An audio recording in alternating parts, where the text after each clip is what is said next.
একদিন এক ছোট্ট গ্রামে মিনা নামের একটি মেয়ে বাস করত।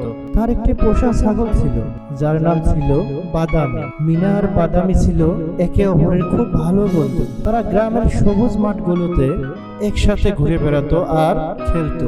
একদিন মিনা দেখলো বাদামি তার পছন্দের পাতাগুলো সে খাচ্ছে না। মিনা বাদামের কাছে গিয়ে তার মাথায় হাত বুলিয়ে জিজ্ঞাসা করলো, কি হয়েছে বাদামি, তুমি এমন করতেছো কেন? বাদামি মিনার দিকে তাকিয়ে করুণ চোখে ভ্যা ভ্যা করে ডাকলো।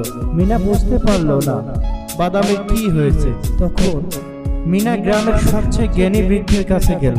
বৃদ্ধ মনোযোগ দিয়ে বাদামের কথাগুলো শুনলেন এবং বললেন, বাদামি মনে তার পুরনো সাথীদের জন্য মন খারাপ। কিছুদিন আগে অন্য গ্রামে তাদের বিক্রি করে দেওয়া হয়েছে, তাই সে একা বোধ করছে। বৃদ্ধ মিনার হাতে একটি ছোট্ট বাঁশি দিলেন এবং বললেন, এই বাঁশি বাজালে বাদামের পুরনো বন্ধুরা যেখানেই থাকুক না কেন তোমার কাছে ছুটে আসবে। মিনা খুব খুশি হলো। বৃদ্ধকে ধন্যবাদ জানিয়ে বাঁশি নিয়ে দৌড়ালো। মাঠের মাঝে দাঁড়িয়ে মিনা বাঁশি বাজাতে শুরু করলো। মিষ্টি সুর চারিদিকে ছড়িয়ে পড়ল। কিছুক্ষণ পরেই দেখা গেল দূর থেকে অনেকগুলো ছাগল ছুটে আসছে। বাদামি তাদের দেখেই আনন্দে ব্যয় ব্যয় করে ডাকতে শুরু করলো। মিনাও খুব খুশি হলো তার বন্ধু পুরনো সাথী ফিরে পেয়ে।